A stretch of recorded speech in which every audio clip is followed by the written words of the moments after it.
What is going on? It is August 3rd, 2016. The MMA Podcast 180. As always, a ton to break down. This past Saturday, we had UFC 201, Robbie Lawler versus Tyron Woodley. And we have a new UFC welterweight champ to talk about. Of course, this weekend, UFC Fight Night, Yair versus Caceres. We also haven't done an interview in a while, but on this episode, we have Pro MMA Radio's Larrry Pepe on to talk PEDs, USADA, the new welterweight champ, and Woodley. Nick Diaz coming off that suspension, saying he wants a big money fight. A ton to break down. Let's do it.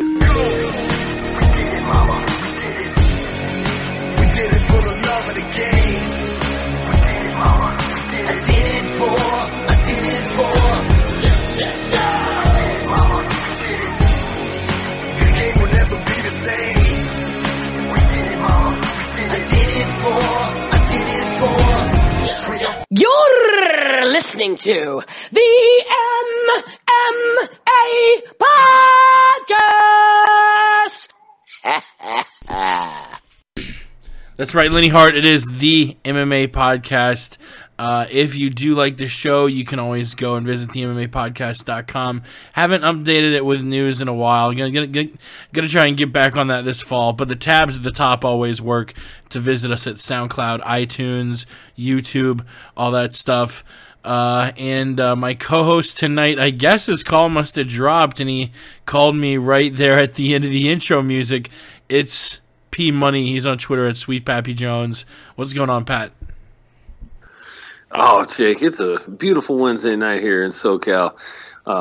We are just loving the action we had at UFC 201. Looking very much forward to this weekend's UFC action. Not a whole lot in the way of news, Jake, but definitely some interesting points we're going to get to touch on. And, yeah, definitely looking forward to breaking it down with you this Wednesday night. Yeah, you know, we're a little bit devoid of news this week, but it helps. We have that interview with Larrry Pepe from Pro MMA Radio. Go and check his show out at prommmaradio.com. A couple things to talk about, just news and notes. You know, it's not really officially news that Nick Diaz has come off his suspension, but he's made a couple ESPN visits, so we'll talk about that, talk about whether he's up next in line to face the new welterweight champion that was crowned at UFC 201. I guess we'll go there first. And actually, I was about to say, if you're listening live, you can call the number, but this is one of the rare shows that we're not doing live. This Skype rig has been acting up. We're gonna figure that out instead of having jumbled up calls on the air, but we should be back doing it live either next week or the week after. Yeah, like I said, subscribe to the show on iTunes, SoundCloud, and YouTube, all for free. Free 99.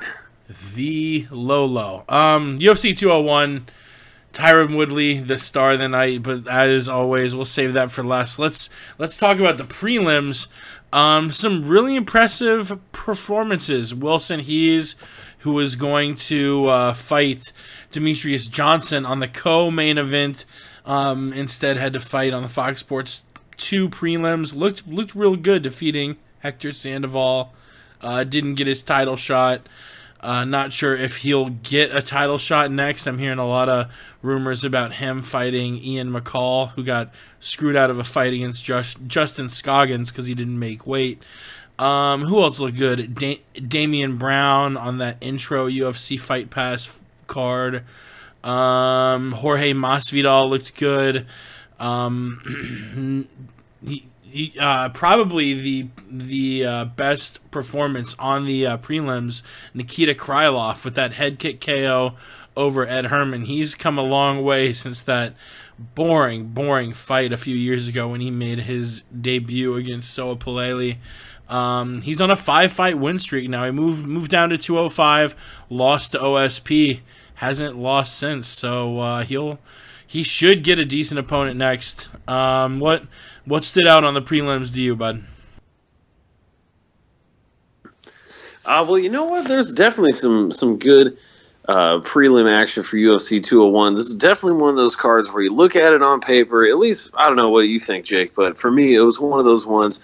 You look at it on paper, not the most overwhelming, kind of hard to get excited for the card, but turned out to be one that delivered. Definitely some solid action there. As you mentioned, Damian Brown, he looked good with his first round KO. Cesar Arzamendia, Wilson Hayes got a nice first round submission, staying active, staying fresh, trying to legitimize a opportunity for a title shot there.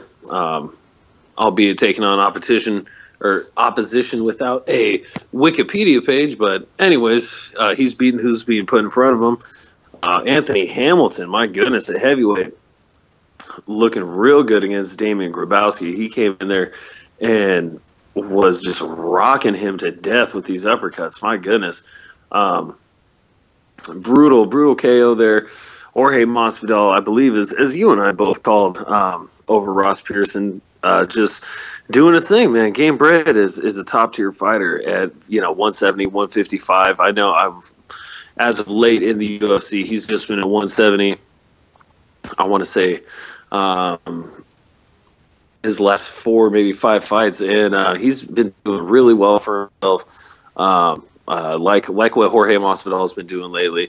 And, Nikita Krylov, definitely. I know went with old Krylov over Ed Herman, but my goodness, I did not think it would be quite that definitive. Krylov with that head kick. That was just planted man, that looked like right on the back of the ear / just right on the temple. Either way, I mean, that was a sweet, perfectly placed left head kick there. Put old Herman down. I just hope that Krylov passes his test because Ed Herman was popping off. I hope they're testing Krylov. Not that Krylov looks like a light heavyweight that's juicing. Definitely, at least to me, looks like he has more of a natural build. Of course, there has been instances where we've seen fighters with, seemingly fairly natural builds, not super exaggerated, and they have come up hot for something. So hopefully old Krylov is able to remain clean there and able to hold on to that win bonus because that was definitely one of the more impressive feats on the preliminary card for me. And that is one nice thing about this day and age. If someone's cheating, you'll probably eventually find out. It's not like back in the day where you kind of could sidestep these tests. The tests are right on nowadays. Let's do all the fights up to the co-main, which were Ryan Benoit with a split decision over Freddie Serrano. Eric Perez, unanimous decision over Francisco Rivera. That kind of played out like I thought it would. Rivera kind of punching himself out early, and Eric Perez taking charge the rest of the fight. 2 of the judges saw it 30-26. And then the fight that we both got dead wrong, Jake Ellenberger defeating Matt Brown. I don't know, Brown seemed to be on a tear, only losing to the elite of the elite. Jake Ellenberger was 1-5 in his last 6. His only win against a now retired Josh Koscheck. Brown, was tearing folks up. Tim Means, Eric Silva, Mike Pyle. Yeah, he had a few losses too, but they came to Robbie Lawler, Johnny Hendricks, and Damian Maia, who all could have, they're all arguably top 5 welterweights. Maybe not Johnny anymore, but at the time he certainly was.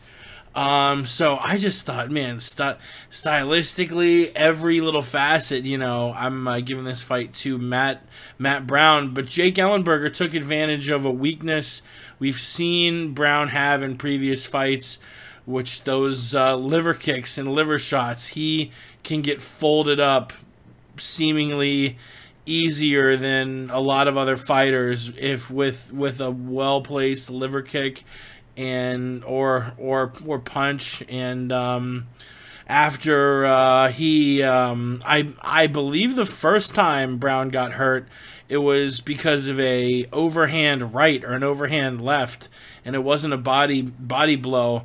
But the second time, the time where the fight ended up getting finished, Jake lands a kick, folds up Brown, follows it up with hammer fists, and I believe it was Mark Goddard reffing that fight who pulled Ellenberger off in a minute 46. So I was correct about the quick stoppage, just dead wrong about who the fight's victor was going to be, with Jake Ellenberger, big underdog, live dog, defeating the immortal one, Matt Brown.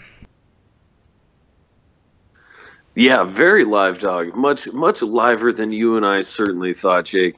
That was definitely a fight that one of our consensus fights that we have some egg on our face for. But hey, at least it was not as bad as our Hendricks over Thompson call. Not quite with such hyperbole and emphasis were we calling for Matt Brown over Jake Ellenberger. But we did make that call, and we were dead wrong. Yeah, old Jake came out storming with that big overhand right. I mean, I don't know. He must have known Matt Brown. He must have just drawn up a very good game plan. I mean, obviously he did. It just executed very well. He came out. Ellenberger's always had heavy hands. He's been one of the heavier-handed guys in the division, and he put it on Brown quick and fast, dropped him. Almost had it with that big overhand right, like you were mentioning, Jake. And then it was that kick to the body. I mean, you could just see the wave of force almost just being sent through Matt Brown. This wasn't one of those body kicks where it was like, that was mostly toes. This was like shin to liver, and you could just see the ripple in his flesh of just the energy being transferred like a stone being skipped across a pond. You could just see that rippling, and he went down. Ellenberger with the hammer fist from hell, just absolutely brutalized Matt Brown. Sick first round stoppage. Good to see Ellenberger looking like the Ellenberger that we had known for so many years, a real top contender at the 170-pound division. I mean, always had all the tools, solid wrestling, heavy hands, and had always been a resilient fighter. But yeah, it was good to see him get a very good, a very impressive win after some low points in his career there. And then as far as Eric Perez and his defeat over Francisco Rivera, Ryan Benoit over Freddie Serrano, I thought those were both good fights. I love watching the bantamweights and the flyweights fight. Always super technical. You know, they go everywhere. The pace never slows. I want to say I was with you in the Eric Perez fight. I know I was a little torn with that, but El Goyito, he's a phenom. He's training out there with Greg Jackson's camp, doing big things. He's made a good run for himself in the UFC in spite of a little bit of inactivity. And yeah, Ryan Benoit, good prospect in the flyweight division, getting a split call there over the tough Freddie Serrano. So yeah, definitely some good action kicking off the main card. And then we move to the co-main event, which I don't know. I don't want to sound cocky, but I gotta save a little face after that horrible Matt Brown call. You know, I said the fight's going to come down to whether Carolina can keep Thug Rose in the clinch, and she was able to. I actually picked Thug Rose on the podcast, but during their walkouts, I changed my pick. Carolina looked, you know, she looked, you know, alert, focused, all there, and Rose looked like she was freaking out before the fight. You know, she's said she's had mental issues in fights before, and I mean, shoot, I'm not gonna stand here and try and sound like I'm dogging someone for having mental issues. I could not be a fighter. To get in your underwear and step in front of millions of people and fight someone else in a cage, something I would never have the guts to do. But It doesn't mean I can't say someone seems to just be having mental issues. And you've seen it with a ton of fighters. Uriah Hall comes to mind. The skills are there, the attributes are there, but there's just a mental obstacle the fighter just can't get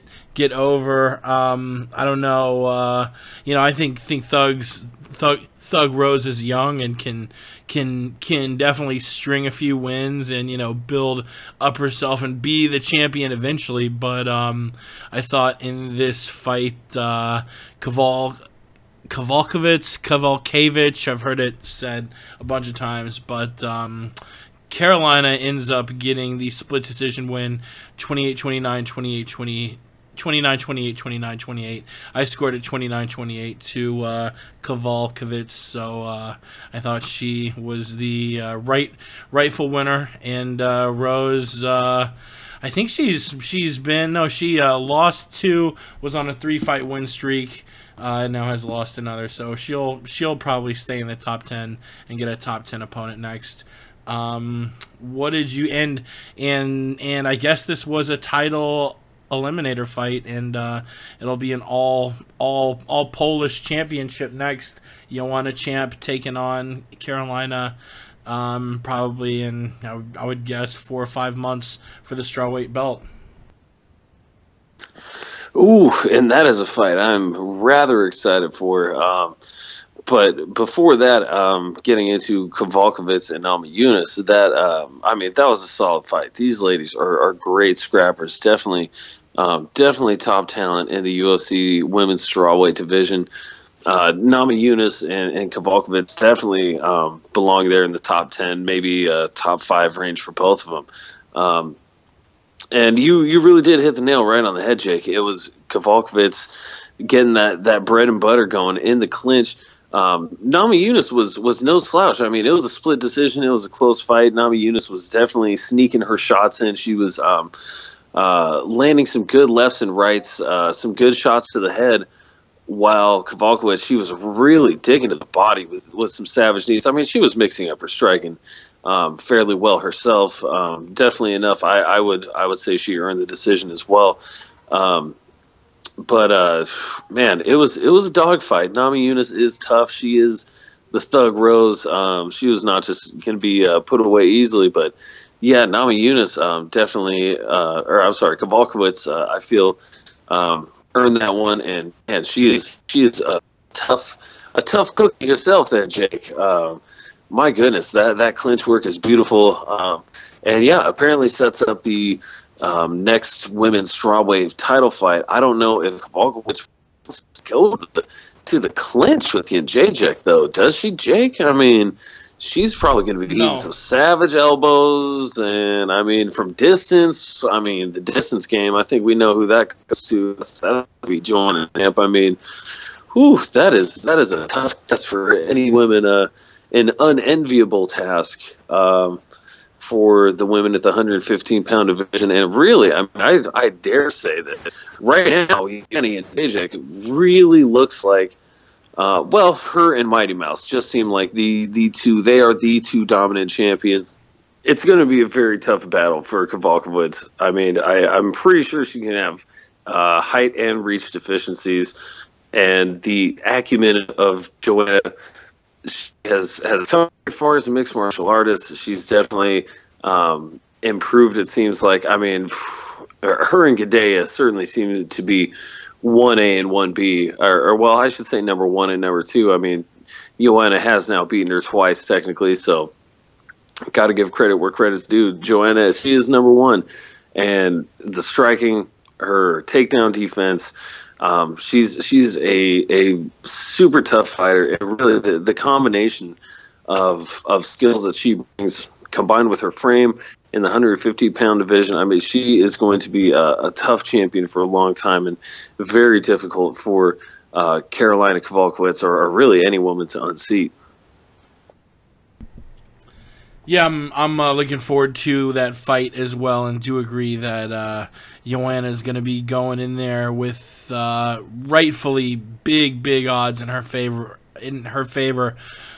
Which brings us to the main event, which, man, a lot of people were picking the underdog in Woodley, and it was obvious why. You know, you look at Robbie's last 3 fights, a split decision against Johnny that I think neither of us think that Lawler won.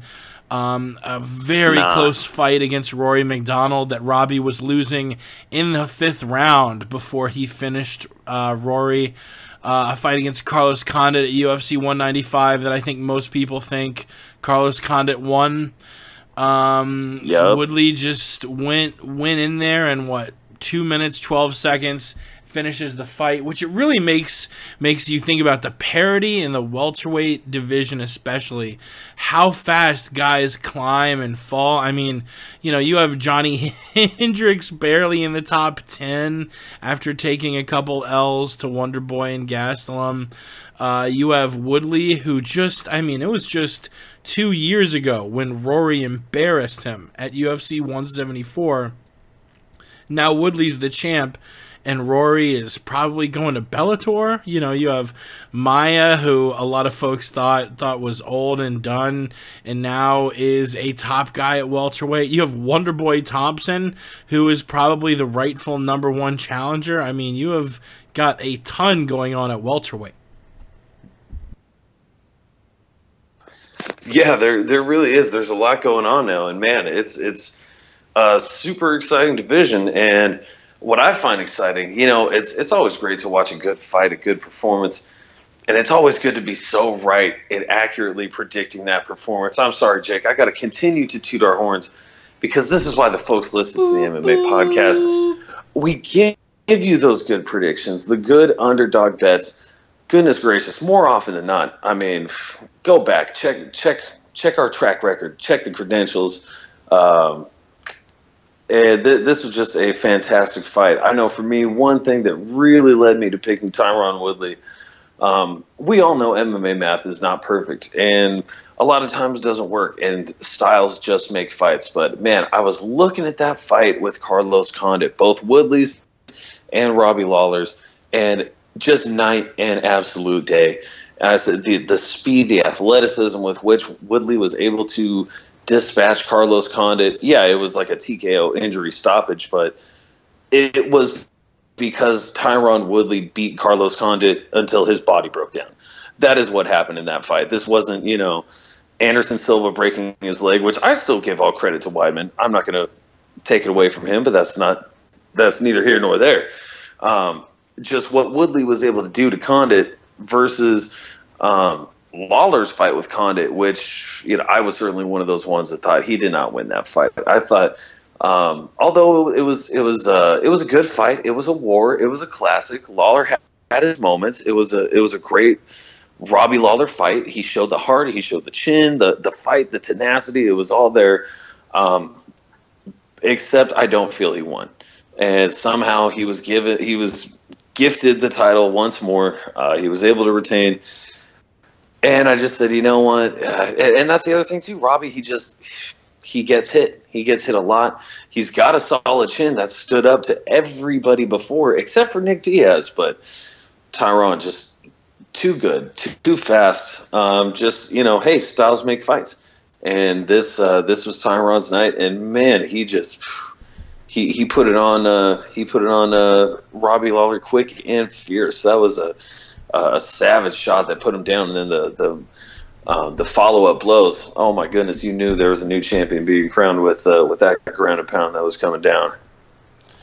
And one thing which I actually spoke to Larrry Pepe about on the interview I'm going to play here in a second, is this new trend of fighters asking for the money fight instead of asking for the guy who necessarily deserves the next shot. You know, you had Eddie Alvarez saying he wants a fight against Conor McGregor instead of Ferguson or Habib. You have, who else? Michael Bisping, who's taking a money fight against Dan Henderson instead of, you know, taking on the next guy in line, probably Jacare. A lot of examples of, you know, these fighters going after the big payday. What do you make of Woodley after the fight saying, nope, I want to fight Nick Diaz or maybe GSP, and I have no interest in fighting Wonderboy Thompson, which I'm looking up the clip on UFC Tonight. It's actually a pretty funny clip, but Wonderboy straight up asks him on the post-fight show about a fight, and Woodley he keeps it real and says, "No, I'd rather take a money fight against Nick Diaz. I'm sorry." Well, you know what? I mean, there's a lot of different ways you can read into that. For me personally, I don't think there's not a lot of MMA fighters in general, especially UFC fighters at that level, that are really scared to fight anyone, I believe. I think a lot of this is just that fighters are just really now really starting to leverage that star position. You know, there were a lot of these guys. There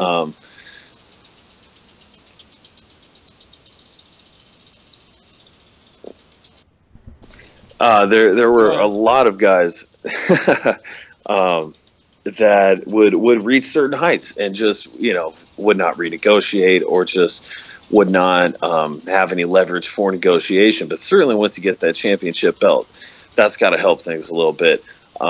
So I certainly can't fault Tyron. And especially when you just look at how often belts have been changing hands these days in the UFC. Hey, if you get that championship belt around your waist, use that leverage. Try and get that money fight. I'm not going to blame you. I know these fighters, the majority of them, they're making peanuts the whole time of their career. You know, maybe Tyron Woodley did decent for himself, you know, in the Strikeforce days. I mean, they had the Showtime contracts, things like that. So, you know, who knows? Maybe he's been getting some money. But a lot of these fighters, I mean, man, they're seeing 8 and 8s, 10 and 10s. You know, 20s and 20s for a while. I mean, some of these guys, Mighty Mouse was champion making, I want to say, 45.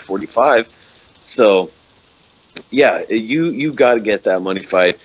And really, I just think the general underpayment of the fighters and them just kind of realizing, hey, this is, you know, this is a marketable position that I'm in. I need to seize this opportunity. I think these all combined for fighters coming out and saying, hey, I want the money fight as opposed to the most deserving fighter, quote unquote. I couldn't disagree with you anymore. But to hear what my argument is, you're going to have to keep listening when we have Larrry Pepe on in a little bit, and I ask him. I think myself and Larry have a different take on that. Here is that back and forth between Stephen Thompson and Woodley after the fight. We talked several months back. I believe it was at one of the shows, one of the fights, and I could tell it in your eyes that, man, there's something different about you, man. I mean, even being out for that long, I could tell that you were going to go out there and give it your all. So congratulations. That said, that was a first round. That was a first round finish, and I know you're uninjured. But what are the chances that we get it on in November, my friend? Well, this is what I think. You know, I think that you say you want to fight Robbie Lawler, and you'll get an opportunity to fight Robbie Lawler, because who I want to fight now is, I think Nick Diaz comes off suspension in 2 days. He's a money fight. I've been in this game. I'm an OG. I've been here for a while. I want to make the big dough. So if he wants to fight August with his brother, Nate Diaz, I think me and him can show down at the event. I'm uninjured. August, I'm ready to go, 202. Let's make the money. I think he's deserved it. I think he's put enough butts in the seat. He deserved to make that payday, so let's go get it. This is all I'm saying. What if the St. Louis Rams beat the Dallas Cowboys in the NFC Championship to go and play the Denver Broncos, and the Broncos go, you know what, nah, we want to play the Cowboys in the Super Bowl because that's going to make more money because they got more fans, more folks are going to watch. Like, there is got to be a point where you have to honor the accomplishments and achievements of fighters. And here, this is Diaz on MMA Live with Brett Okamoto. I'm only going to play a minute of it, but this is Diaz a couple days ago on ESPN talking about his recently ended suspension. So right now, sitting here today, August 1st, 2016, what are the big fights out there for Nick Diaz? We're going to have to see. That's what I said. We're going to have to sit down and have a look at what the fans want to see and who these guys, you know, like I said, I'm on top right now. I'm on the top of this game. You know, there ain't no giving me a shot. I'm giving somebody a shot. If anybody's getting a shot, it's somebody's getting a shot against me, because I'm the guy to beat. Because like I said, I don't need nothing. I'm fine the way I am. Potentially that guy? We'll see how he does. We'll see how he does. He has some fights to do. He just gets the title now, and then, you know what I'm saying? Like, I'm over here just sitting back. Like, I don't need a fight. There's no reason for me to come and fight for fun. I don't do that. That's not what I do. I don't like to hurt people for fun, and I don't have any. I like Tyron Woodley and I like Robbie Lawler. So can we talk about a reason behind why I should be out to get somebody? If the UFC came to you right now with a fight. In what parallel, fucking bizarre, backwards universe do we live in that Nick Diaz, who has not won a fight since 2011, and that fight was against a lightweight named BJ Penn. So really the last fight he won at welterweight against someone his own size was Paul Daly back in Strikeforce in 2011. Since then, he beat Penn, lost to Condit, lost to GSP, lost to Anderson Silva, a fight that was turned over to be a no contest after Silva tested positive for androstenedione. In steroids. Nick obviously tested positive for marijuana and was suspended for 18 months. In what parallel universe is that Nick Diaz, who hasn't won since in almost 5 years, saying, Woodley could fight a few fights. I don't know if he's earned a fight against me yet. We'll see what happens with Woodley. Woodley being the active champion who just won a title fight against Robbie Lawler, who had defended it 2 or 3 times. What kind of backwards, bizarro universe is this, P-Money? Oh, Jake, this is the kind of universe I love to live in. It's so unpredictable, and it makes so little sense. But you know what? I really feel like that clip with Tyron Woodley, Jake, even Tyron himself kind of confirmed my point, and Nick Diaz as well. You know, Tyron said, I'm an OG in this game. I want the money fight. Because even being an OG in this game, and I think the difference with the NFL and the players have a revenue sharing program. They have a union. The NFL is making billions of dollars, and these players are seeing a great majority of it.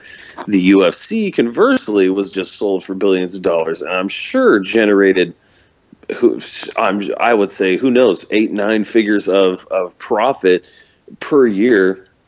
One can only really speculate. UFC kept their books tight, but I think I think the rough numbers in like the big 4 sports, the athletes make roughly half.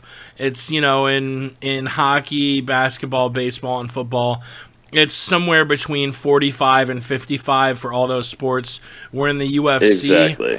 I think I forget who it was, but someone with Bloody Elbow maybe did a deep expose on it, and I think the number the UFC was estimated to be giving its fighters was somewhere between 15 and 20%, a third of what the numbers are for, you know, your main big 4 sports.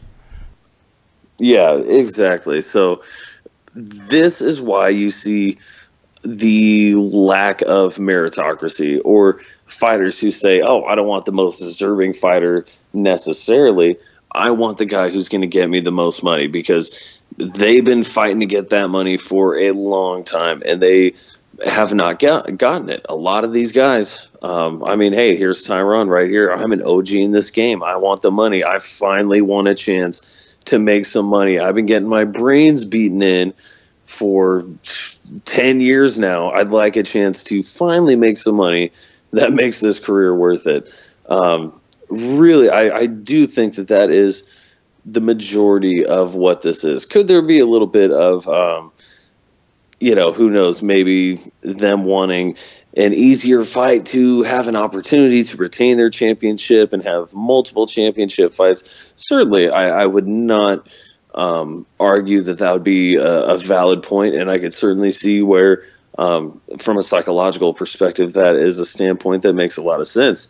I just think, though, that due to the nature of the UFC and the nature of mixed martial arts and the general lack of money, I really do think it's just that, these guys, especially nowadays, they know this is their big shot. They've seen and heard a lot of people talking about this Conor McGregor money. UFC fighters hearing, 7-8 figures. I'd like to make 7 to 8 figures for a payday, $5 million for one fight. I haven't made $1 million in my entire career. So that's a very appealing angle, and I feel like that's why it's getting to be a little more prevalent these days, just because fighters realize it's possible now in some cases. Yeah, and that makes a lot of sense as to why, but why you see fighters doing this, but I still think that as much as I'd like to see Woodley make his big checks, we can't just kind of give every new champion a money fight. Just, you've been in the game, here's a money fight, and here's a money fight. It's got to be more based around ratings, which, I mean, we have these UFC rankings, and it's hilarious because when they came out, even Dana said, yeah, pardon me, I'm not going to use these at all to decide where to make title fights. So it's transparently not a meritocracy, but I would like to see it shift back to becoming more of one. One more bit of news before we get to this interview and then break down the Salt Lake City card that's going to be going down this Saturday. A lot of changes to rules, pretty much all of which I am a fan of. They have more specific scoring criteria. Here, I'm just gonna read it straight from the page. The proposed new criteria will have judges evaluate the damage, dominance, and duration of a round. If a round contains 2 of those 3 characteristics, a 10-8 must be considered. If it has all 3, then a 10-8 or even a 10-7 must be the score. A 10-7 score calls for overwhelming dominance and significant damage with a referee stoppage warranted. They also made the octagon control and aggression scoring criteria more tiebreakers instead of a main criteria of what to break down. They also redefined what a grounded fighter was, so no more fighters putting one hand down and kind of playing the one hand rule as far as being grounded and then not being grounded. So, you can kind of goad your opponent into taking an illegal kick and getting a disqualification. I think my favorite one of the entire rule changes were now it is a foul to throw your arm out or your hand out toward your opponent's face with your fingers pointing toward the face.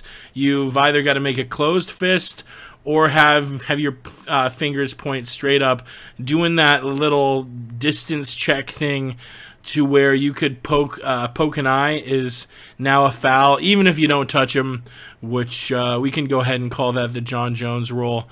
And it's a rule I think is great that they're putting in. What do you think about all of these new rule changes that will, I think, take effect January 1st of 2017? Oh, I'm loving these rule changes myself, personally. As far as the specific judging criteria, I thought that was kind of how it was supposed to be anyways, as far as judging by significant striking and significant grappling first. I mean, if you're winning any of those. But anyways, I just, the more specific these rules get, I think that can only help. And them specifically outlining, okay, this is what a 10-8 or 10-7 round looks like. This is how they need to be judged. I mean, hey, the more specific and the more information and more scenarios you can compare to, that's just going to be better. As far as the John Jones rule, I think it's fantastic. There is absolutely no reason for a fighter to have their fingers out to quote unquote gauge for distance. You don't strike someone with the tips of your fingers, so you're getting an inaccurate gauge of distance anyways. It's called pumping the jab. Try pumping the jab, and I think we're going to have to see a lot more fighters doing that instead of, or going for the more open palm strike style kind of feeling out a distance. Great rule there.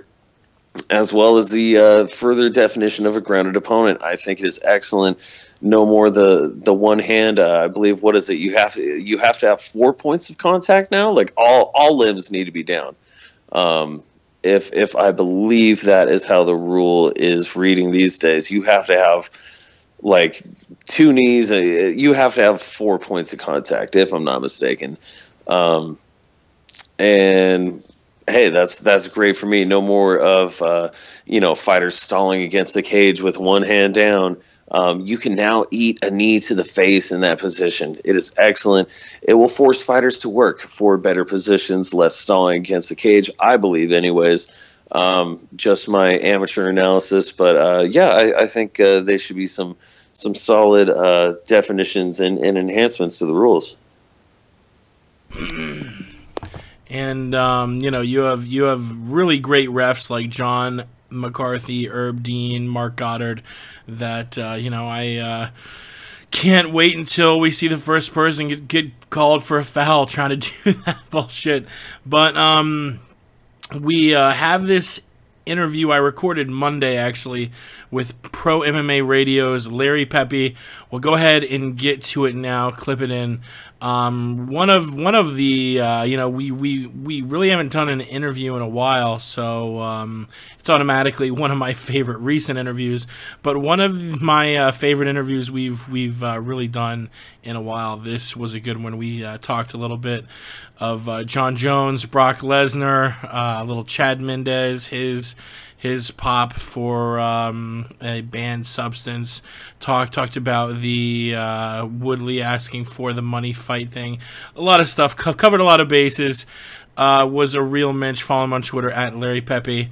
And here it is, my chat with Pro MMA Radio's Larry Pepe. Today's guest is a journalist and himself the host of Pro MMA Radio, Larry Pepe. Thanks for coming on the show. How are you doing this evening? I'm doing great, Jake. Pleasure to be on. Cool. Yeah, I've said it before, but I urge people to go out. Urge people to go out and download episode 10 and 36 of the unfortunately now defunct Filthy FRB show, where Front Row Brian, Tom Lawler, and Larry went deep into breaking down various doping violations, USADA, Anderson Silva, IV bans, all that fun stuff. And that's actually where I wanted to start this evening. How shocked were you 72 hours out from UFC 200 when the world found out that Jon Jones was pulled from the card, not because of a hit and run or alcohol related or drug related, but a PED related, a quote potential USADA violation? How shocked were you when that news was handed down? Yeah, Jake, I was pretty shocked. I mean, in this day and age, it's hard to be shocked by anything after Anderson Silva. Like, for me, Anderson Silva failing his drug test was probably the turning point where I said, if Anderson can fail, Anderson, who looks like a stick figure, whose body hasn't changed over time in any significant way, who I thought was always kind of the example of technique trumps all. Technique trumps strength. It trumps that he fights guys who are twice his size, like Chael Sonnen and Chris Weidman. He's just so elite, so skilled at what he does, that he was that example for me. And when I woke up that morning and saw that he failed, I was like, okay, anybody can fail. So Jon failing in that respect was not as shocking for me as Anderson, but what did make it shocking was the timing, because you just sit there and you say to yourself, how can USADA be this incompetent that they can be doing drug tests that are putting the promotion in a position that days before the biggest event in UFC history as it was billed, you're pulling the main event fighter off the card. And that, to me, was probably the more shocking part. John failing, surprising, sure, but in this day and age, I'm not sure how we can be too shocked by anybody failing, but the timing was really the more shocking aspect to me. Of course, not as shocking as when Brock Lesnar's test result from June 28th came back 17 days later, but I'm going to guess you're going to ask me about that at some point before we get done. Yeah, we may as well move to that question now. I think it was episode 413, and you were going deep into that test taking 17 days. You also brought up the old, I guess it's now almost forgotten story about the Belfort Jones fight, where the UFC may have known about a failed test and kind of kept it close to the hip. I'll let you dive deep into it, but tell us about the facet of this Lesnar story that you think the media might be conveniently skirting around. Yeah, I mean, listen, at the end of the day, timing on some of these tests is concerning, and none more concerning than Brock's.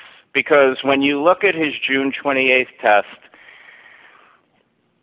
it didn't come back until 5 days after, or 6 days after, the pay-per-view was in the books and the money was in the bank. And that's troubling to me. It should be troubling to every fighter, as it is obviously very troubling to Mark Hunt. It should be troubling to every media member, and it's clear that it's not.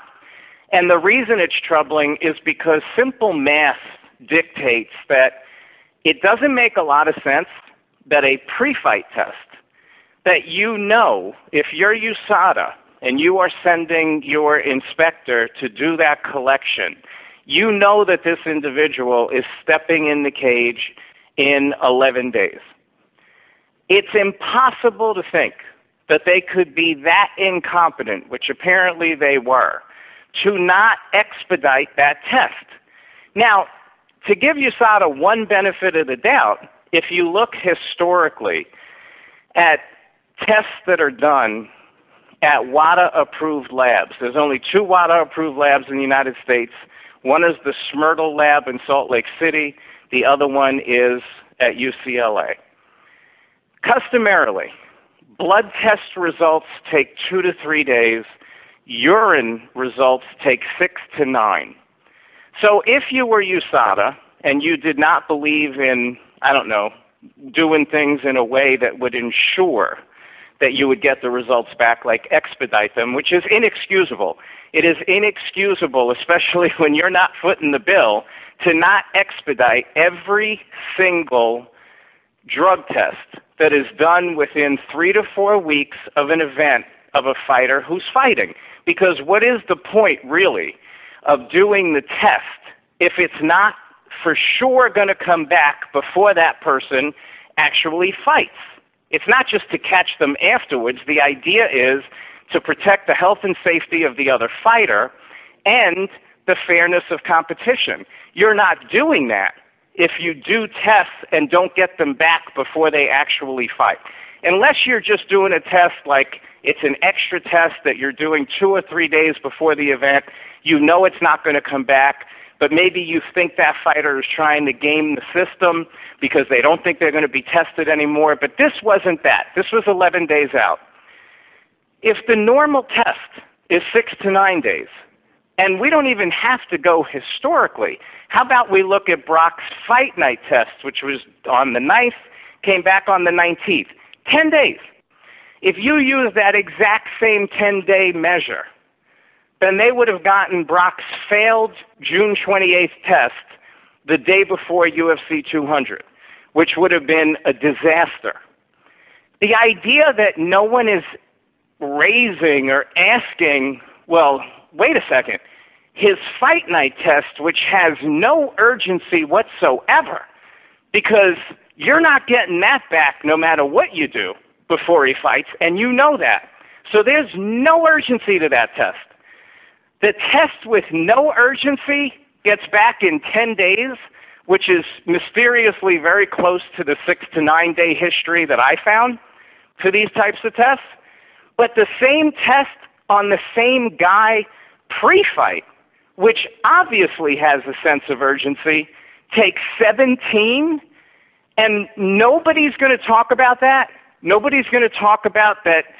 If there's one guy that kind of, from a stereotypical standpoint, personifies what you would be afraid of a 275-pound uber-athletic beast being on stuff fighting another person, if that's not going to raise people's consciousness, not only in the MMA media, but the mainstream sports media that was so concerned about a reporter's credential, but they're not concerned that Brock Lesnar, at 275 pounds, as strong and as athletic as he is, was able to get in a cage and beat another dude up when he had a dirty sample submitted 11 days prior. It's amazing to me that it is not getting a ton more of attention. And I've seen it said that it would be reckless to accuse them of having results ahead of time. It's not about accusing. It's about raising the question. How is the question not being asked? No one's saying that they knew for sure, but how you can look at these time frames as any media, any credible media, and not say, how in the world did this happen? And how can we make sure, how can we put enough pressure on the powers that be that medias are supposed to hold accountable? How can we make sure this doesn't happen again? Well, the way to make sure it doesn't happen again is to pressure them and embarrass them, because that's the only way things get done sometimes, into expediting every test that's done within 3 to 4 weeks of a fight. But that's not happening. That's not happening, and I think that's really unfortunate. Yeah, and I don't know if it's unfair to raise the question when the UFC has done it in the past, done it within the last few years when we had the deal with Jones and Belfort.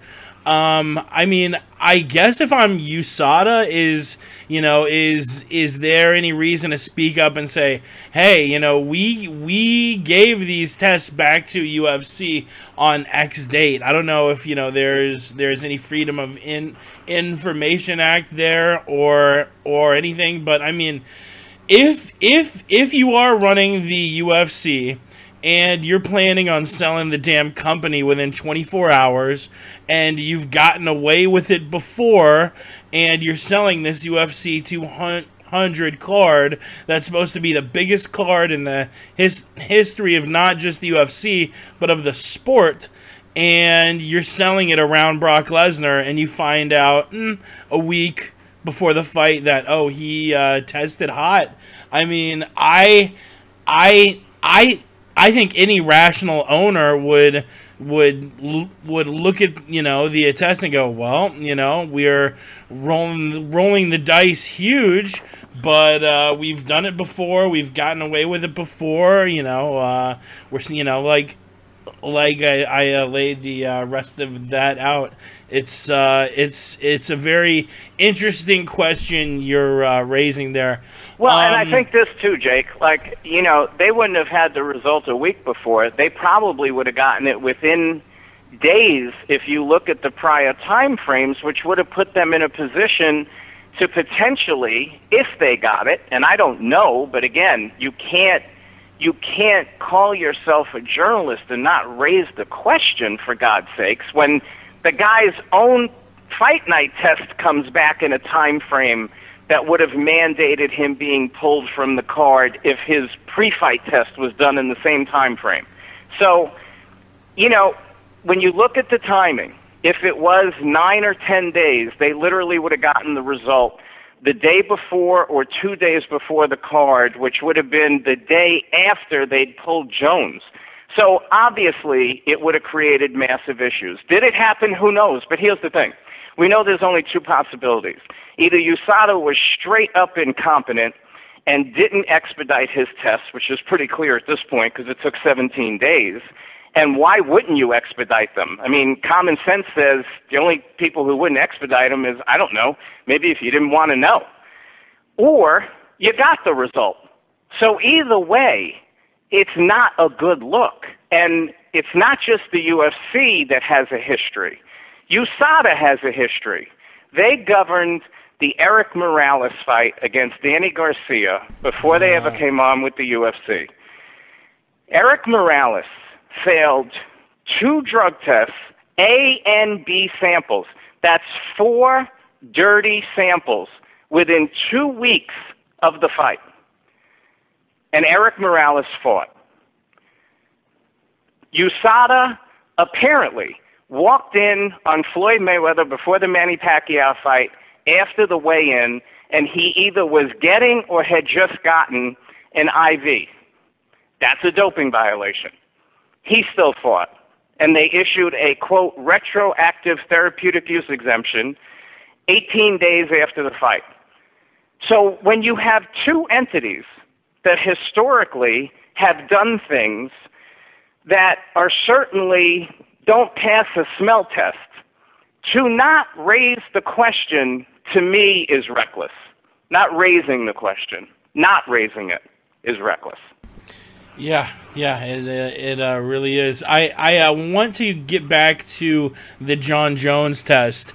When the UFC chose to stop allowing those therapeutic use exemptions, you were saying that the testers need to start screening for Clomid, which was one of the estrogen blockers I believe Chael tested for back in the day. When I saw a tweet recently, he said he hit the high score was 6. He tested positive for 6 things at once. It was one of the 2 things John tested for. Most of our listeners, and frankly myself included, aren't experts when it comes to this stuff. What purpose does Clomid serve to an elite athlete like Jones, and why did you advocate back then that we needed to start testing for it? Great question. So the reason I advocated for it back then and warned about it before Chael failed was because once they got rid of the therapeutic use exemptions for testosterone, which I was never a fan of, I thought they were being given out too often, too easy to get, and it was basically a hall pass for doping. So I was glad that it went away. The issue, and the reason I raised clomiphene or Clomid as something to watch out for, is because when an athlete or anybody takes synthetic testosterone, so we're talking about injectable testosterone or testosterone cream, you are taking an artificial form of testosterone and putting it in the body. The body says, oh, wait a second, I already have testosterone, I don't need to keep producing my own. So we have to distinguish, you naturally have testosterone in your body, and then you have this synthetic source of testosterone coming in. So your natural production goes down the longer you're on a synthetic testosterone and the more you're on. So the higher the dosage, the longer the duration, the lower your testosterone levels go. The problem with that is that when you come off the testosterone, the synthetic version, your body doesn't just go back on like a light switch. It doesn't say, oh, no more testosterone, let's just ramp it up and put it into the bloodstream. It takes time. And what Clomid and other estrogen blockers will do is they will, in essence, turbocharge that process. They'll speed up that process, and they'll make the body produce more of its own testosterone quicker than it would if it were doing it on its own.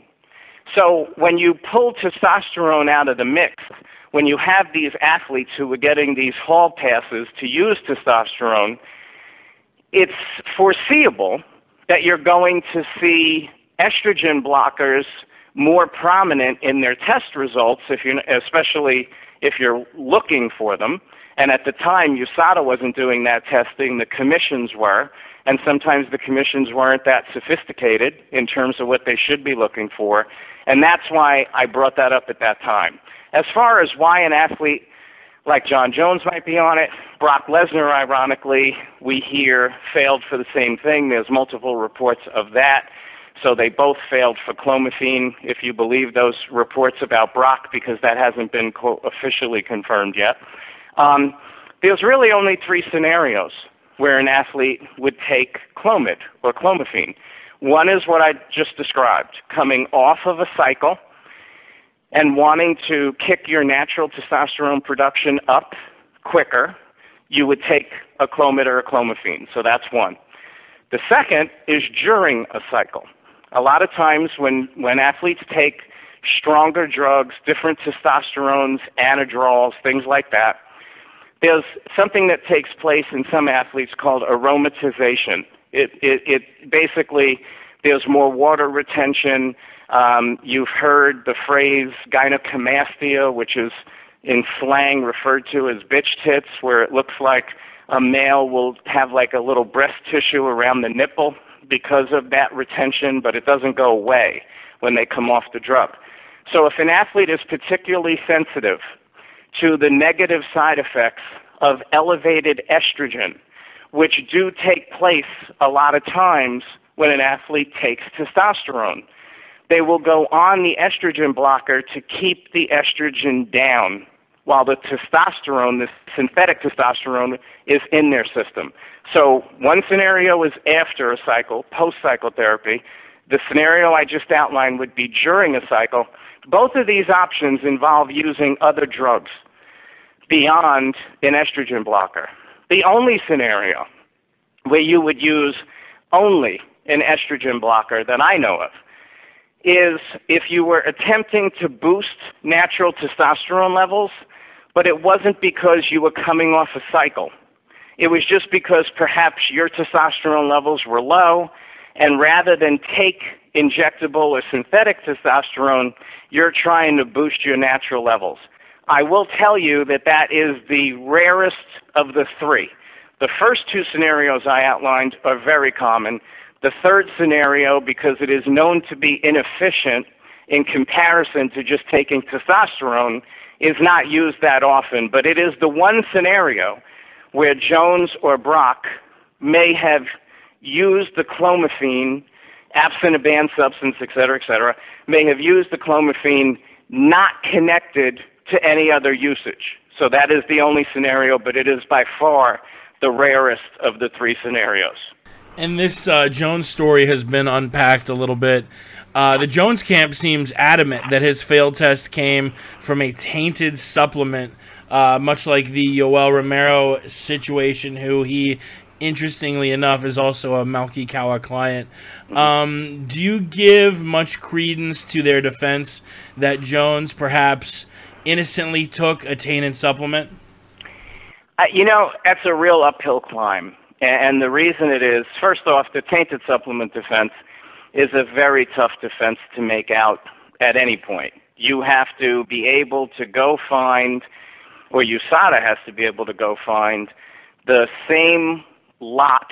So every batch that's made of a product has like a lot number on it. It means it was all manufactured together. And technically, for that defense to be successful, you have to get another bottle from that lot number, test it, and find the banned substance in it, and the banned substance can't be on the label, because if it was on the label, because keep in mind, not all banned substances are illegal. There are substances that are banned for competition that are perfectly legal. They're not underground anabolic steroids or anything like that. They're just banned substances. So what you're saying with a tainted supplement defense is there was something in that bottle that is not on the bottle, so I had no way of knowing that I was taking something that was banned because it's not marked on the label. In order to make out that defense, let's assume for a moment that they could get the lot and everything else. What makes it so unlikely to me that John will be able to successfully maintain that defense is that he didn't just fail for one banned substance, he failed for 2. So now you're going to have to prove that you took supplements that had 2 different banned substances in them, both of which are drugs. So we're not even talking about a banned substance that is readily available over the counter. We're talking about a banned substance that's a prescription drug. Is it possible? It's possible. Is it likely? To me, it's 1,000 to 1. Because I went back and I found a history of tainted supplements that outlined 850 different tainted supplements. There were about 8 to 10 that were in the what's called aromatase inhibitor category. So if that's all he failed for, you could argue, hey, you know, there was something in those that was defined as an aromatase inhibitor, which kind of works the same as an estrogen blocker. It's a little different, but it's a distinction without a difference for our purposes. I couldn't find one supplement ever that had clomiphene in it or clomid in it that was tainted with that drug. Not one. I couldn't find one. So if he's able to find a supplement that actually has clomiphene in it, props to him, because it would be, doesn't mean it's never happened, but I could not find a single documented case of a dietary supplement that actually contained clomiphene or clomid. So that's, to me, it'd be like hitting the lottery for John if he was able to do that. But even if he does do that, well, I'm sure Brock Lesnar would be interested, because I'm sure he'd say he took the same thing. He also has to prove the aromatase inhibitor. So he basically has to strike lightning twice. That's going to be really difficult. I wanted to also ask you about the Chad Mendez situation. It seems like the guy legitimately suffers from plaque psoriasis, a skin condition on his legs, and there are, you know, years old pictures of him from weigh-ins and fights showing the rashes. So it seems legit. So on surface level, this seems wildly unfair to Chad. Do we need USADA to get more mechanisms in place to protect guys like him who need to take a banned substance to treat a pre-existing medical condition? Or are you not as sympathetic to his defense? What's your take on all this Chad Mendez stuff? A couple of things. I don't think we need mechanisms because they're already there. You can still apply for a therapeutic use exemption for a banned substance if you have a medically necessary reason to use that substance, right? I mean, you know, again, not all banned substances are, you know, high-end performance-enhancing drugs. Some are more basic things that you just may need because of a medical issue. There's ADD, you know, like attention deficit disorder drugs that are banned substances. So in his case, if he was using this for his psoriasis, that's a perfect scenario where he could go to them in advance and say, I have this medical condition, which he apparently does have. As you say, you go back and look at pictures on his elbows as well. There's images out there of him with the psoriasis. And I know I had a friend who had psoriasis. It's highly annoying, itchy all the time, painful. So I get that you would want to take whatever you could to help that condition. The problem is that if you're using it for that medical purpose, then you have to go make sure that it doesn't have anything in it that's banned. And if it does have something in it that's banned, then you have to get approval before you can use it. Otherwise, you can pop and fail, like what happened to him. The interesting thing is that when I had a source who told me that that's what he failed for, and the source told me that it was a cream and that he did not know that this RP6 was in the cream, which I at first thought was a bunch of BS because we have strict labeling laws. To not have it on the label is a stretch. And then I did some searches and actually found a company in Australia that was selling as a cosmetic base for products a plain white tube with nothing on it, and then in the ingredients listed on the box and on the website, it said GHRP6. So I was shocked. The unfortunate thing for Chad is that GHRP6, and this is one of the reasons I rarely buy into the defenses of athletes. You know, a lot of it is dog ate my homework stuff. In his case, GHRP6 is so ineffective as a performance-enhancing drug by itself. The reason it's on the ban list is because to stimulate growth hormone production and get similar benefits to human growth hormone but not take human growth hormone, you would combine GHRP6 with other peptides, and it would ultimately give you that effect. But he didn't test positive for anything else. So either there were other things they didn't catch, or he really took this either not knowing that it was in there or just using it for his psoriasis, and unfortunately it is on the ban list, and it would have done virtually nothing for him from a performance enhancement standpoint, and he's out for 2 years. I mean, if you're going to try to boost performance and you're going to risk failing a test, GHRP6 is among the lowest things on the ladder that you would use. All right, last question for you. I've got to ask a non-PED question just to show everyone you're not a one-trick pony. Tyron Woodley, your new welterweight champion, when it was all said and done, he said he wanted the money fight against Nick Diaz instead of taking on the guy in Stephen Thompson, who most would probably say is the rightful #1 challenger. We saw something very similar last month when Eddie Alvarez voiced his desire to fight Conor McGregor instead of Tony Ferguson or Khabib Nurmagomedov. Do you have any problem with guys going after the big payday instead of taking on the deserving next in line?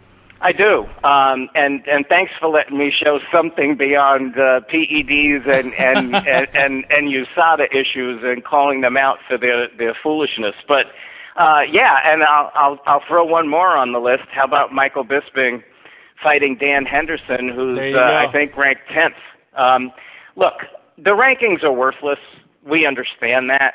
The rankings are a joke. I mean, I think Bloody Elbow or Cage Potato, one of the two, did an article like a year and a half ago or a year ago with like dissecting the rankings, and there were media members who were ranking people in the wrong divisions, ranking them in divisions that they hadn't had a fight in a year and a half, all sorts of stuff. So the rankings are a joke, and the UFC knows they're a joke. And Dana White said when they did the rankings that he wasn't going to pay any attention to them to make fights, that he was still going to make the fights the fans wanted to see, etc. So the rankings mean nothing. However, accomplishment and performance, regardless of where a media ranks you, should mean a lot, if not almost everything. And yeah, I guess Nick Diaz is a money fight for Tyron Woodley more than Stephen Thompson, certainly a less risky fight. But Nick Diaz hasn't won a fight in the UFC since 2011. 5 years. 5 years. And that was BJ Penn fighting at 170 pounds where he absolutely never belonged. He was a legend at 155, and aside from the old days when he fought at 170, before, I would argue, modern MMA made the divisions much more competitive and you couldn't fight. He fought Lyoto Machida at 205 at one point. That could never happen now. That's because the sport was so immature that if you were really good, you could offset some of that weight difference. These days, that's much harder to do. That's his last win for Nick. And, you know, Eddie, I understand everybody wants McGregor, especially after the loss. He looks like easy prey in certain respects. Nate, we'll see if he can handle him a second time. But your history in your division should mean something. And when fighters are now getting accustomed to just calling out fights that they think are going to be the money fights, I understand that they're here to make money. But at the end of the day, it's still supposed to be a sport, and it's still supposed to have some level of what I would call competitive and performance integrity. And if fighters just continue to get the message that he who or she who yells the loudest, insults the most, has the most Twitter followers, is going to get the biggest money fights, I don't think that's the message from a sports standpoint that you want to send. I understand there's an entertainment element. There is. But at the end of the day, you have to make a decision as a promotion whether you're a sport first or you're entertainment first. And it doesn't mean you can't be both sport and entertaining, but what drives your core decisions? Is it performance or Twitter followers? But I guess with CM Punk, a.k.a. Phil Brooks, his real name, fighting in the UFC, having more self-confessed concussions than seconds of actual fight time, I guess Twitter followers is the answer. Excellently said. His podcast is on the short list of MMA podcasts I recommend to people and can be found online at prommmaradio.com. He can be found on Twitter at Larrry Pepe, all one word, no underscores. Any other plugs you'd like to get in before we let you go? Yeah, last thing, Jake, is we are also the voice for the U.S. military, which I'm very proud of, on American Forces Network. The show goes into 170 countries and 150 ships at sea. So if anybody is serving, thank you for your service, or if you know someone who is serving and they like MMA, you can catch us on American Forces Network. The Voice is the channel. It's the biggest channel that they have, and we are on Saturdays at 5 Pacific. We appreciate your time and hope to chat with you again down the road sometime. Thanks again, Larry. Sounds good to me, Jake. Thanks for having me on. And there he goes. Had a nice chat. Once again, his podcast is prommmaradio.com, and he can be found on Twitter at Larry Pepe. I guess all that leaves for us is UFC Fight Night, Rodriguez versus Caceres. You ready to get to that one, Pat? Oh, hell yeah, bro. Oh, hell yeah. And I can't say this for a lot of cards, but one of the fights I'm most pumped for is on the UFC Fight Pass prelims, Cub Swanson and Tatsuya Kawajiri, both fighting in the second fight of a 12-fight card that is pretty shallow. I don't know what deserve, if this is just a play to getting more people logged up on Fight Pass. That's really the only thing I can think of, because both of these guys are very talented fighters. You got fights between Teruto Ishihara, one of my favorite fighters, famous for I'll bring up the clip in a second, but famous for a recent post-fight interview with Rogan.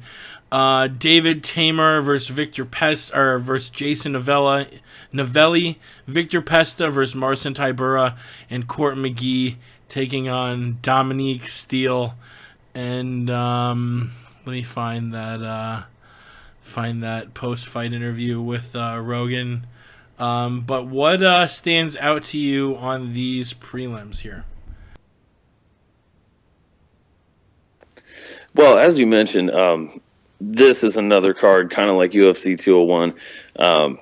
Actually, you know what? As I look at it, the name recognition factor not so high on this card overall. Certainly, Cub Swanson versus Tatsuya Kawajiri. That is arguably the fight with the two biggest names on the card, and it is the featured fight on the UFC Fight Pass network. And you are correct, Jake. I actually saw an interview with a UFC executive who was in charge of Fight Pass, and he was like, "Oh, the UFC featured prelim, that was my idea. That's how you justify Fight Pass." And really all you do is just split up these cards, make stupid bout orders. This fight should not be the second fight on the card. This is just some bum-ass CEO trying to justify his job. When I think really, Cub smashes him too by the way I didn't get my pick.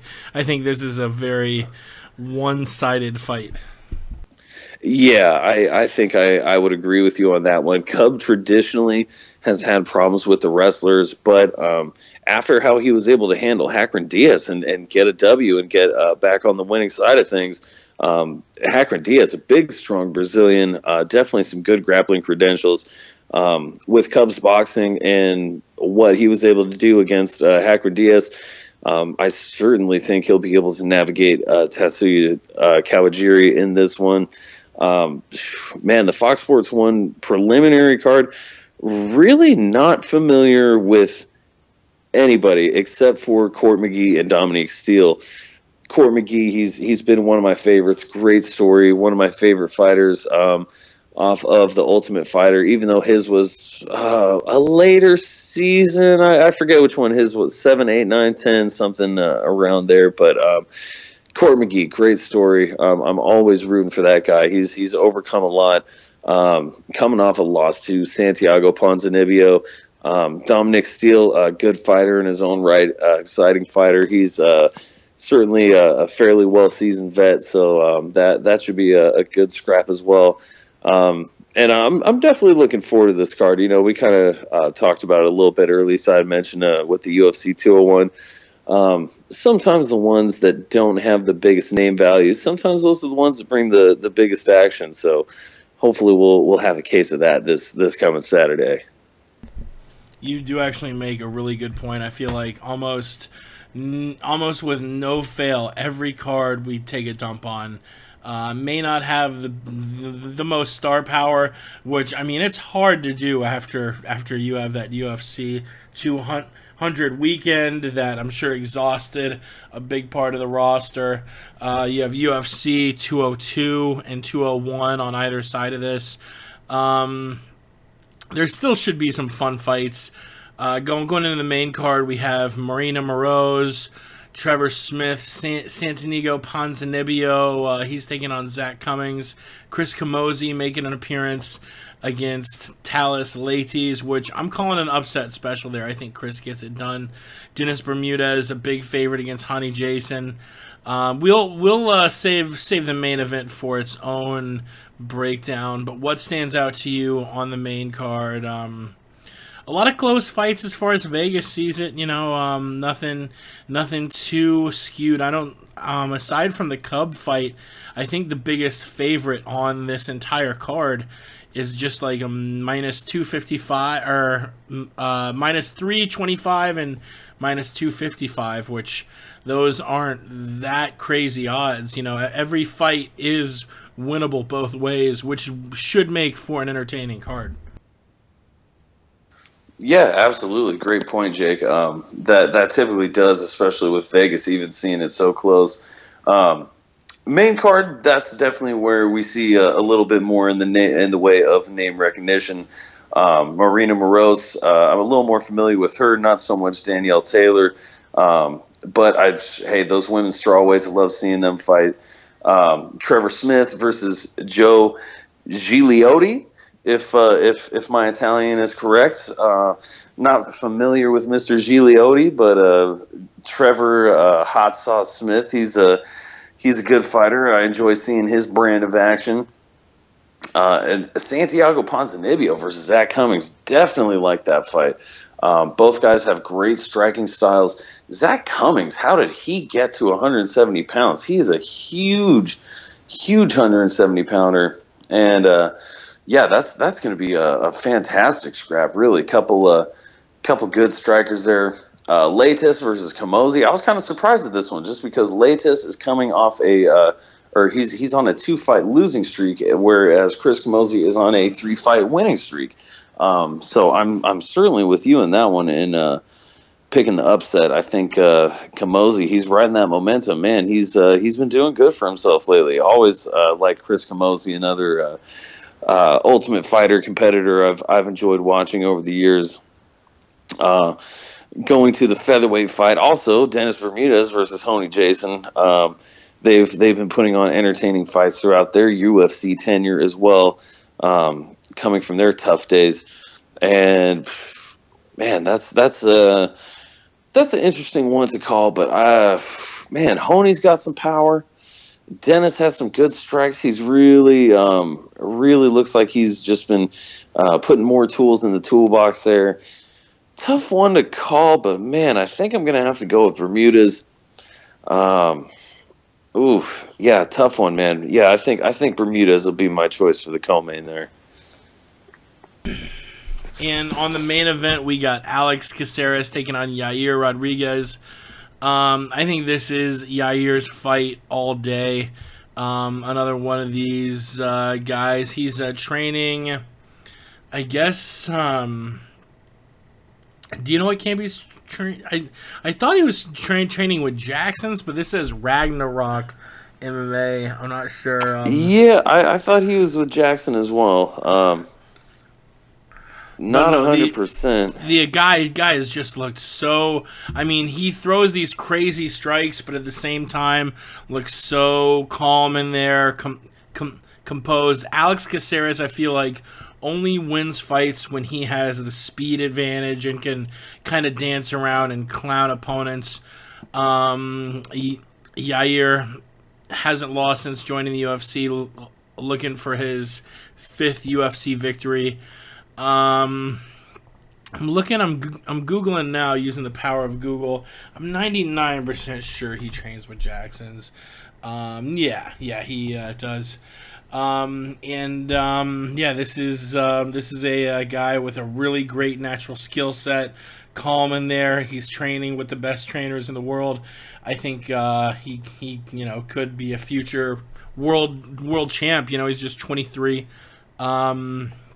And I think he picks up a finish victory here. I don't know how he finishes it, but I'll go ahead and say he gets the finish. I like that prediction, Jake. Very bold as always. Yeah, you know what? Yair certainly seems like a bright prospect. As you mentioned, just 23. He is with Jackson Winklejohn MMA, and he seems to have only just improved since coming into the UFC. I mean, he is 4-0 now, 3 decisions in a row. Just got a flying head kick knockout. That was a thing of beauty over Andre Fili at UFC 197. So went from decision, all fun fights. Yair definitely brings the fight. Great style. I mean, obviously, when you win a fight with a flying head kick knockout, Jesus Christ, that was just insane. Obviously, you're going for the gusto when you're fighting, if that's how you're finishing shit. But he seems to just be improving. He's young, lot of talent. Alex Caceres really has always just seemed more like a gatekeeper to me. He did a great job in defeating Cole Miller. I thought Cole Miller would have an advantage over him in that fight. I thought Cole Miller would probably beat him everywhere the fight went, and Caceres proved me wrong and was able to score a unanimous decision victory there. And hey, he's 2-0 since going back to 145 pounds after pretty good stint at bantamweight. He was down there for, gosh, I want to say 3, maybe almost 4 years there, but just could not crack the top 10 at bantamweight. Man, it's going to be tough for him to do the same at featherweight. Goodness gracious, I'm almost, man, I feel like I'm almost smelling an upset now. The more that I'm looking at this one. But you know what? I can't go against the Jackson Winklejohn. Certainly on the feet, but Caceres, he's a decent mixed martial artist himself. Just about everywhere it goes. The more I think about it, his striking isn't so bad. He's got some good submissions. Was able to get a submission over Sergio Pettis in a fight he was losing. Granted, a guy who should have been fighting at featherweight against a guy who should have been fighting at flyweight, but that's neither here nor there. Took out an excellent striker there with his submissions. Man, can't sleep on Caceres. Definitely don't want to sleep on him, but I'm going with the Vegas odds favorite in old Pantera, Yair Rodriguez. That's a good rule of thumb. When in doubt, go with the Jackson's fighter. I believe that does it for us, as always. Jake, I was playing so hard. They thought I'd ball for Nova Scotia. It's a beautiful situation over here. A beautiful time was had by all. I know the fans and the listeners enjoyed it, Jake. Of course they do. They always do. We love them so much, and we put the love into the show for the fans of the MMA podcast and the MMA and UFC in general. God bless him. God bless you, Jakey, doing the Lord's work. Always a pleasure, sir. Playing so hard they figured out ball from Montreal. I thank you for tuning in. We'll be back next week to break down the card, talk the weekend MMA. You know what it is, people. We'll see you next week. We gone. Play for Nova Scotia. Playing so hard they figured out. They used to hate me, but look who's laughing now. Run up on my camp, get dropped like Manny Pacquiao. Cooler than day weather, Versace berry sweater. Or is it cause I talk more shit than Judge Judy and Floyd Mayweather? Watch me now, burn up in the wind. Now I'm in Toronto in the Tropicana Benz. Winnipeg again, got more ice than Edmonton. Now I'm in Vancouver on some Grizzly Adam Rim. Rip. Now I'm all the way in South America in the Panda Express, Porsche Panamera. Real, I done blazed a few trails in Portland, Oregon. Swish, now I'm in Canada, more than Tim Horton.